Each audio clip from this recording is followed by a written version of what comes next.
오늘 본문은 역시 서로 대조적인 내용을 계속 말씀하면서 결과를 향해 나아갑니다. 본문이 물론 한 절 한 절이 의미가 있지만 큰 틀에서 보면 두 개의 덩어리로 구성이 되어 있는데요. 18절부터 30절까지가 한 덩어리고 그 다음에 31절부터 마지막 33절까지를 또 다른 한 덩어리를 볼 수가 있습니다. 물론 분명하게 구분되는 것은 아닙니다만 논리상으로 그렇고 또 결과적으로는 또 이 두 부분이 같이 대조적인 부분을 또 반복하면서 메시지를 전합니다. 18절부터 30절까지 있는 내용을 보면 일단은 행위가 만들어내는 결과에 대한 내용을 기록하고 있는 것이죠. 예를 들면 이제 의로운 사람, 지혜로운 사람, 부지런한 사람 혹은 정직한 사람, 그 사람이 행하는 행동이 맺는 결과가 있고 또 반대로 악인, 미련한 자 혹은 게으른 자 혹은 무지한 자가 맺는 결과가 있습니다.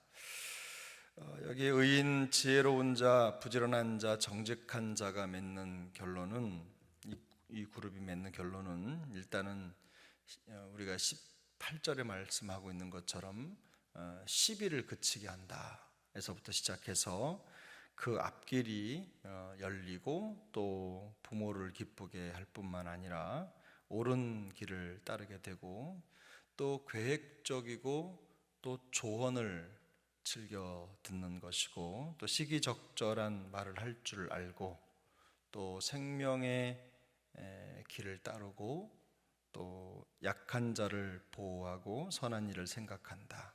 또 내모를 미워하고 사려가 깊고 말에 신중하다. 하나님이 그런 사람들의 기도를 들으시고 또 마음을 기쁘게 하고 다른 사람을 기분 좋게 하고 또 좋은 소식을 전하는 사람들이다. 이런 내용이 담겨 있고 또 악한 사람들, 미련한 자들, 또 무지한 자들, 게으른 자들이 맺는 열매는 삶의 결과는 그들은 화를 잘 낸다. 또 다툼을 일으킨다. 그리고 가시 울타리 같은 장애물이 인생의 여정에 있고 부모를 업신여긴다. 또 상황 속에 조언을 구하지 않는다. 교만하고 하나님의 미움을 받는 자들이고 죄악된 생각이 마음속에 가득하고 그들은 행동으로 말미암아 가족에게 해를 끼치고 입에서 악을 쏟아내고 하나님을 멀리한다 라는 내용이 오늘 본문에 대략적으로 기록이 되어 있습니다. 31절부터 33절까지의 내용을 가만히 보면 이들이 추구하는 지혜와 생명을 찾는 자들이죠. 그런 자들의 특징을 적어놓고 또 반대의 의미도 적어놨습니다. 똑같이 앞에서 말씀드렸던 의로운 자나 지혜로운 자나 혹은 부지런한 자나 정직한 자가 갖는 추구하는 건 뭐냐면 그들에게는 생명의 경계를 듣는 귀가 있다. 경계라고 하는 말은 깨닫게 하는 거죠. 깨닫게 하고 또 느끼게 해주는, 죄를 경책하고 깨닫게 하고 하나님의 말씀을 들으면 마음속에 죄에 대한 슬픔이 있고 하는 것처럼 그 말씀을 듣는 귀가 있다고 오늘 본문에 보면 31절에 보면 말씀하고 있죠. 그리고 말하는 그 훈계를 달게 받는다. 그래서 이들에게 나타나는 특징이 뭐냐면 성숙한다는 겁니다. 반대로 악한 자, 게으른 자, 미련한 자 이런 분들은, 이런 사람들은 어떤 특징이 있느냐? 결과적으로 우리 보면 훈계를 미워하는 자들이죠. 훈계를 미워하는데 이 과정을 통해서 이들이 어떤 결과를 얻느냐? 자기의 영혼을 중요하게 생각하지 않고 결국은 자기에게 해를 끼치는 자들이다. 이런 내용이 오늘 본문 전반적인 흐름입니다. 그리고 결과적으로 맨 마지막 33절에서 말씀하고 있는 건 뭡니까? 하나님을 두려워하고 또 경외한다라는 말이 두려워한다라는 말이니까 하나님을 경외하고 겸손한 사람들, 이런 사람들은 결국은 지혜와 존귀를 얻는다라는 게 오늘 본문의 결론입니다. 또 우리가 이 비교를 통해서 악인과 의인의 비교, 무지한 자와 또 지혜로운 자의 비교, 정직한 자와 정직하지 못한 자의 비교를 통해서 우리에게 보여주려고 하는 본문의 의도가 있습니다. 뭐냐면 한 사람의 행동이 분명한 결과를 가져오는데 그 사람이 생각하고 행동하는 것을 통해서 가져오는 결과가 그가 살고 있는 환경에 영향을 미친다는 겁니다. 옆에 있는 사람들에게 영향을 미치고 또 살고 있는 상황에 영향을 미친다는 거죠.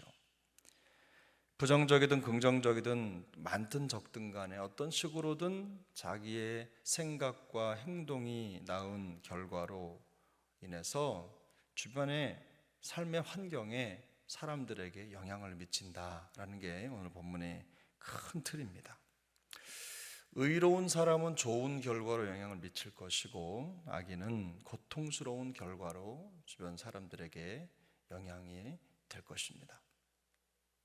그래서 우리가 이 본문의 과정을 통해서 알 수 있는 중요한 결론이 무엇입니까? 성도의 삶에 대해서 생각해 보자는 거죠. 우리가 무슨 밖에 이런 사람들 혹은 저런 사람들 많은 수많은 사람들이 있지만 그것보다도 이 말씀이 우리 믿는 사람들에게 주는 교훈이 무엇이냐? 이 성도 한 사람의 행위는 매우 대단히 중요하다는 겁니다. 이 성도 한 사람의 행위는 결국 그 사람이 가지고 있는 살아있는 믿음의 증거라는 말입니다. 또 이것이 중요한 이유는 우리 성도의 죄성이, 우리 안에 있는 죄의 본성이 우리를 그 죄의 본성대로 마음대로 조작하지 않도록 하라는 뜻입니다.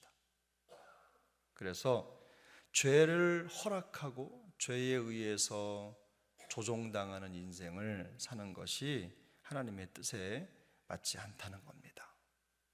그래서 성도의 삶의 여정을 분명하게 보여주는데, 그래서 성도는 끊임없이 세상에 찾아오는 육신적인 도전과 유혹을 계속해서 저항하고 그 육신의 성향이죠. 우리의 죄의 성향이 요구하는 것과 끊임없이 전쟁을 치르는 삶을 살아가는 그런 삶을 선택해야 된다는 것입니다. 예를 들면 이런 겁니다.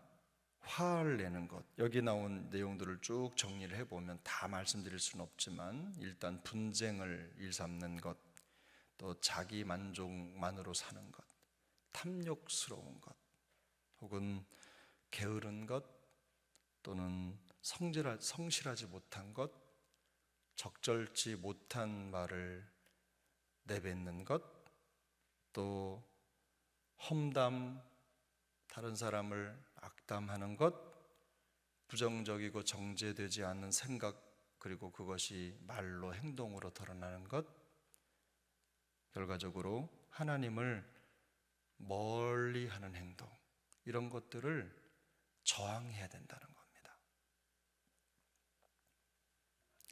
우리 그리스도인들이 이런 행동을 저항하고 또 하나님 앞에서 성도된 증거들을 많이 만들기 위해서는 그러면 어떻게 해야 됩니까? 결국 우리가 잘 알고 있는 방법이죠. 결국 우리 안에 있는 죄의 성향, 또 우리를 이기려고 하고 우리 안에 주어진 성령의 성향을 덮어버리고 우리로 하여금 성도의 삶을 살지 못하게 하는 그런 죄의 도전 앞에서 우리가 일단은 너무나 취약한 존재라는 것을 인정해야 된다는 거예요. 결국 우리 힘으로, 우리 생각만으로는 살 수 없는 존재라는 거죠. 그래서 히브리서 기자는 히브리서 12장 1절에서 여러 가지 믿음의 증거들을 나열하지만 거기에 스스로를 어떻게 얘기하냐면요, 모든 무거운 것과 얽매이기 쉬운 죄, 이런 것들로 항상 도전받는 우리의 현 주소를 얘기합니다. 그래서 이것을 견뎌낼 때 인내로서 우리에게 당한 경주를 어떻게 하죠? 우리에게 당한 삶을 경주하며라고 정리를 해요. 그러니까 결국 그리스도인의 삶은 우리를 넘어뜨리고 우리를 넘어지게 하는 모든 죄들을 벗어버리기 위해서 우리 앞에 당한 믿음의 삶의 경주를 하는 거랍니다. 그렇게 말씀하고 있는 거죠. 또 한 가지는 우리가 잘 알고 있는 대로 성령 충만을 사모하는 거죠. 갈라디아 5장을 보면 5장에 보면 오늘 성령의 열매와 관련된 내용이 있고 그 앞에는 인간의 본성, 죄의 속성이 맺는 열매들을 쭉 나열합니다. 그럼 맨 마지막 뒤쪽에 보면 우리가 성령으로 살면 또한 성령으로 행할지니 라고 하는 말씀이 있어요. 그래서 우리가 항상 우리 안에 역사하시는 성령 하나님을 의식하고 또 그분을 따라가려고 하는 열심으로 우리의 삶이 채워져야 된다는 것입니다. 또 한 가지는 의도적인 삶을 살아야 된다는 거예요. 뭐냐면 의도적이라는 말은 뭐냐면 우리가 가만히 내버려두면 우리 본성은 죄로 향하고 죄를 지을 수밖에 없는 상황이라는 겁니다. 그래서 의도적으로 우리의 죄악된 옛사람을 벗어버리고 성령으로 우리를 새롭게 하시는 새 사람을 입기 위해서 애써야 된다는 것입니다. 성경은 이미 우리에게 우리가 구원받는 순간 우리를 새로운 피조물로 지음받았다고 말씀하죠. 그리스도 안에서 모든 하나님의 백성들은 다 새로운 피조물로 지음받았어요. 그래서 새로운 삶을 살아갈 준비가 끝난 겁니다. 그래서 우리는 우리 안에서 일어나는 모든 삶, 거룩을 방해하고 성도의 삶을 망가뜨리려고 하는 그런 모든 것들에서 벗어나서 새로운 사람을 입으려고 하는 열심이 우리에게 의도적으로 필요하다는 겁니다. 왜 그렇습니까? 거룩한 삶은 자동적으로 이루어지지 않기 때문입니다. 그래서 골로새서 3장에 보면 너희가 서로 거짓말을 하지 말라. 옛사람과 그 행위를 벗어버리고 새 사람을 입었으니 이미 이루어졌다는 거죠. 이는 자기를 창조하신 이의 형상을 따라 지식에까지 새롭게 하심을 입은 자니라. 그래서 성령께서 우리를 이미 새롭게 하셨으므로 우리는 의도적으로 우리가 새 사람이 되었다는 것을 인식하고 그런 삶을 살아야 된다는 겁니다. 저는 신앙생활이요 의도하지 않아도 자동적으로 된다고 말씀하시는 분들이 간혹 있는데요, 저는 뭐 이렇게 해도 그냥 가만히 됩니다 이런 말씀들이 있는데, 그런 분들은요 물론 둘 중에 하나일 겁니다. 하나는 정말 성령께서 압도적으로 그분을 이끌어 가셨든 아니면 반대로는 교만한 것입니다. 제가 알고 있는 한 신앙생활은 자동적으로 되지 않습니다. 거룩한 삶의 여정은 결코 자동적으로 되지 않습니다. 매일 치열하게 우리 안에 죄의 속성과 싸워야 하고 성령을 따라가기 위해서 몸부림쳐야 됩니다. 그렇게 해야 우리가 현상 유지를 할 수 있는 겁니다.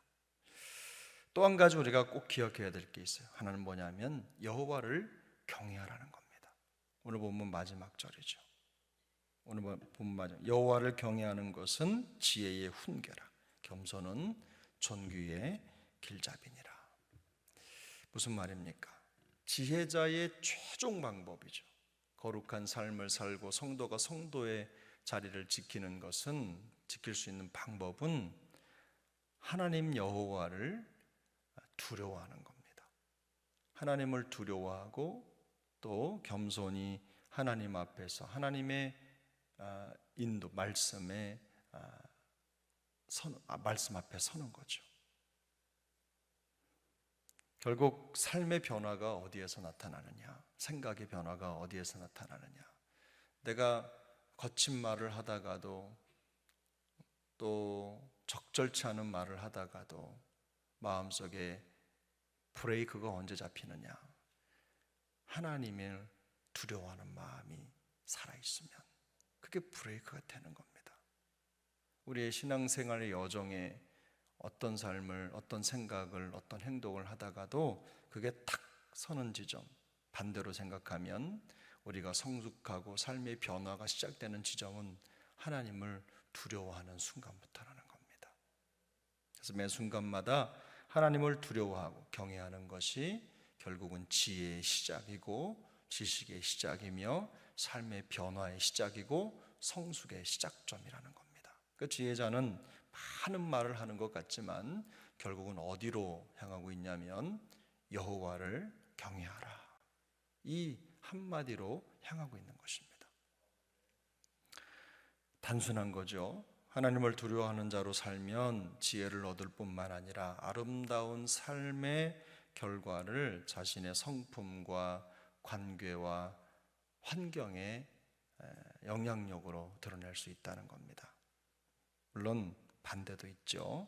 겸손하게 하나님을 두려워하는 것만으로도 우리가 충분히 존귀하게 여김을 받을 수가 있고 깊은 변화의 삶을 살아서 주변의 많은 사람들에게 좋은 영향력을 미칠 수 있다는 결론입니다.